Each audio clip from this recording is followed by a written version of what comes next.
നമസ്കാരം, കലാകൗമുദി ഓൺലൈനിലേക്ക് സ്വാഗതം. CPM ജില്ലാ സമ്മേളനങ്ങൾ അവസാനിക്കുമ്പോൾ ഒരു കാര്യം വ്യക്തമാവുകയാണ്. കേരളത്തിലെ CPMൽ അവസാന വാക്ക് പിണറായി വിജയൻ മാത്രമാണ്. ഒരേ ഒരു നേതാവേ കേരളത്തിൽ CPMനുള്ളൂ, അത് പിണറായി വിജയനാണ്. പിണറായി വിരുദ്ധ പക്ഷം, പിണറായി വിരുദ്ധ നേതാക്കൾ എന്നൊക്കെ മാധ്യമങ്ങൾ പൊലിപ്പിച്ചത് വെറും മണ്ടത്തരവും വിഡ്ഢിത്തരവും അടിസ്ഥാനരഹിതവുമാണെന്ന് ഈ ജില്ലാ സമ്മേളനങ്ങൾ അടിവരയിട്ട് ഉറപ്പിക്കുകയാണ്. ജില്ലാ സമ്മേളനങ്ങൾ ആരംഭിച്ചപ്പോൾ തന്നെ ചില വിമർശനങ്ങൾ ആഭ്യന്തര വകുപ്പിനും CPM നേതൃത്വത്തിനുമെതിരെയൊക്കെ ചില പ്രതിനിധികളിൽ നിന്നും ഉയർന്നു വന്നിരുന്നു, പ്രത്യേകിച്ച് തിരുവനന്തപുരം, കൊല്ലം ജില്ലകളിൽ. ഇതോടുകൂടി പിന്നെ ജില്ലാ സമ്മേളനങ്ങളെല്ലാം പിണറായി വിജയൻ നേരിട്ട് പങ്കെടുത്തു തുടങ്ങി. പിണറായി വിജയൻ നേരെ വന്ന് സ്റ്റേജിലിരിക്കുമ്പോൾ ഒരു CPM പ്രതിനിധിയും അദ്ദേഹത്തെ വിമർശിക്കാൻ ധൈര്യപ്പെടില്ലെന്ന് പിണറായിക്ക് നന്നായി അറിയാം. ഇതോടെ പിണറായി നേരിട്ട് ജില്ലാ സമ്മേളനങ്ങളിൽ പങ്കെടുക്കാൻ തുടങ്ങിയതോടെ പിണറായി സർക്കാരിനും ആഭ്യന്തര വകുപ്പിനും എതിരായ പ്രതിനിധികളുടെ വിമർശനങ്ങൾ പൂർണ്ണമായും അവസാനിച്ചു. അതോടൊപ്പം താൻ പറയുന്ന ആളുകളെ, തൻ്റെ താല്പര്യത്തിന് അനുകൂലമായി നിൽക്കുന്ന ആളുകളെ ജില്ലാ സെക്രട്ടറിയാക്കാൻ പിണറായി വിജയൻ പ്രത്യേകം ശ്രദ്ധിച്ചു. കാരണം ഒരു വർഷം കഴിഞ്ഞാൽ നിയമസഭാ തെരഞ്ഞെടുപ്പ് അടുത്തു വരികയാണ്. മൂന്നാം തവണയും മുഖ്യമന്ത്രി സ്ഥാനത്തേക്ക് പിണറായി വിജയൻ മത്സരിക്കാൻ ഒരുങ്ങുകയാണ്. അല്ലെങ്കിൽ മൂന്നാം തവണയായും പിണറായി വിജയനെ മുഖ്യമന്ത്രി സ്ഥാനത്തേക്ക് ഉയർത്തിക്കാട്ടാൻ CPM ഒരുങ്ങുകയാണ്. അപ്പോൾ 14 ജില്ലാ സെക്രട്ടറിമാരും തൻ്റെ ചൊൽപ്പടിയിൽ തന്നെ നിൽക്കണമെന്ന് പിണറായി വിജയന് പൂർണ്ണമായ നിർബന്ധമുണ്ട്. അതുകൊണ്ടാണ് KV അബ്ദുൽ ഖാദറിനെ പോലൊരാളെ തൃശ്ശൂരിൽ ജില്ലാ സെക്രട്ടറി ആക്കിയത്, മെഹബൂബിനെ പോലൊരാളെ കോഴിക്കോടും ജില്ലാ സെക്രട്ടറി ആക്കിയത്. ഏതായാലും CPMൽ പിണറായി യുഗം അവസാനിക്കുന്നില്ല. CPMൽ ഇനിയും കുറേ നാളത്തേക്കെങ്കിലും, കുറച്ച് വർഷത്തേക്കെങ്കിലും എന്ത് നടക്കണം, എന്ത് നടക്കണ്ട എന്ന് പിണറായി വിജയൻ തീരുമാനിക്കും.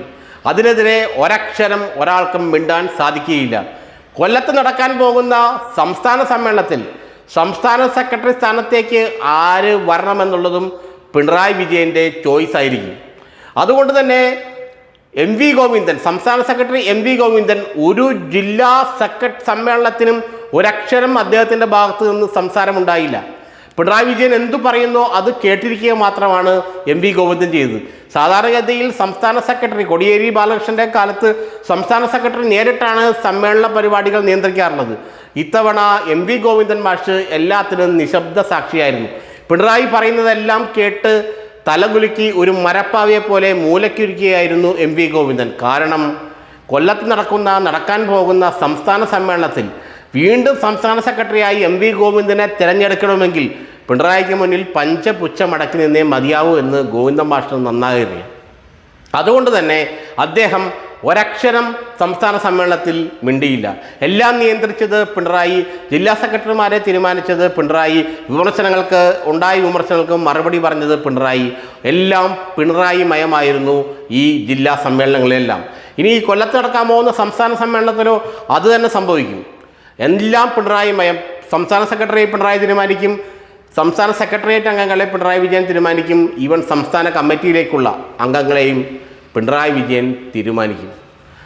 കോഴിക്കോടും വയനാട്ടിലും തൃശ്ശൂരുമെല്ലാം മുഹമ്മദ് റിയാസ് പറഞ്ഞ ആളുകളെ ജില്ലാ സെക്രട്ടറിയാക്കാൻ പിണറായി വിജയൻ അതീവം ശ്രദ്ധ വച്ചു. കാരണം കോഴിക്കോട്ട് മോഹൻ മാസ്റ്ററുടെ ഭാര്യ ലതിക, KK ലതിക ജില്ലാ സെക്രട്ടറി ആവുമെന്നാണ് എല്ലാവരും പ്രതീക്ഷിച്ചത്. എന്നാൽ ലതികയെ മാറ്റി നിർത്തിക്കൊണ്ടാണ് മെഹബൂബിനെ ജില്ലാ സെക്രട്ടറി ആയത്. മെഹബൂബാകട്ടെ മന്ത്രി മുഹമ്മദ് റിയാസിൻ്റെ ഏറ്റവും അടുത്തയാൾ. വയനാട്ടിൽ സാദിഖെന്ന ഒരു പുതിയ ചെറുപ്പക്കാരനെ ജില്ലാ സെക്രട്ടറി ആക്കി. നേരത്തെയുള്ള ജില്ലാ സെക്രട്ടറിയായ ഗഗാറിൻ വീണ്ടും സെക്രട്ടറി ആവുമെന്ന് കരുതപ്പെട്ടുവെങ്കിലും അദ്ദേഹത്തെ മാറ്റി നിർത്തിക്കൊണ്ടാണ് പുതിയ ഒരു ജില്ലാ സെക്രട്ടറി അവിടെ കൊണ്ടുവന്നത്. ഏതായാലും പാർട്ടി പൂർണ്ണമായും പിണറായി വിജയൻ്റെ കൈക്കുമ്പിളിൽ ഒതുങ്ങിയിരിക്കുകയാണ്. വരുന്ന തെരഞ്ഞെടുപ്പിൽ CPMന് മുന്നിൽ ഒരേ ഒരു നേതാവേ ഉള്ളൂ, അത് പിണറായി വിജയനായിരിക്കും. രണ്ടാമതൊരു നേതാവ് CPMന് ഇല്ല എന്ന് ഇതോടുകൂടി വ്യക്തമാവുകയാണ്.